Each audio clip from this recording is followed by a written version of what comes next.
you shouldn't be taking 100% of your people and programs and budget and spending it on direct response, demand gen, whatever you want to call it, campaigns. Like, you need to have some mix.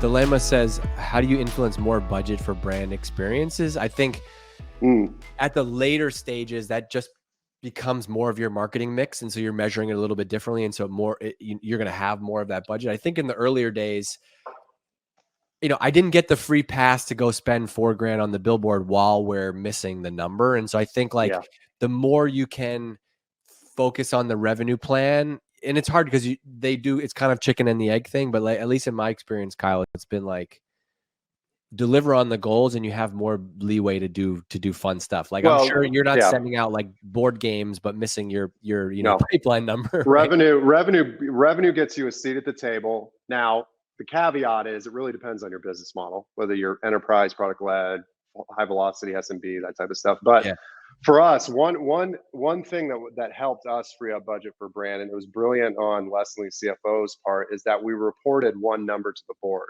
CAC LTV across sales and marketing. One number, one efficiency number.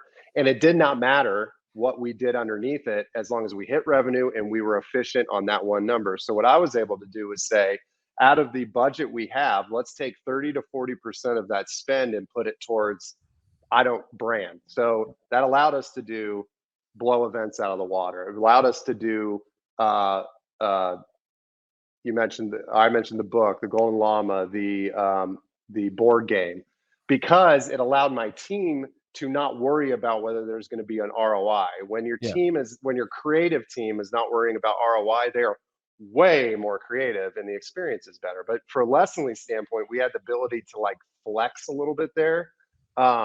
It really depends on how you're approaching it. But you're number one, you cannot really invest in brand unless you're driving revenue. But also you have to know that they don't give you the budget. Like, you shouldn't be taking 100% of your people and programs and budget and spending it on direct response, demand gen, whatever you want to call it, campaigns. Like, you need to have some mix. And I think you need to have a story about that mix. And so, hey, we're going to spend 70% of our budget on, pipeline generating activities, and we're going to spend 30% of that on brand. Like, I think you just have to have a story around that. And your people and programs and budget are split that way. First would be like, are we, you need to bake that in. Otherwise you're just going to always be trying to like rob from the budget to do those things. Yep. And revenue first. Like, you're not a business unless you're growing. So it doesn't matter how many billboards you buy. Now, like you said, the chicken and the egg thing, it does have to go hand in hand. But as a marketer, if you just go whole hog on brand and forget the revenue side, you're going to be a brand marketer. And I love brand marketers, but you're not going to get the budget you need to really do what you need to do.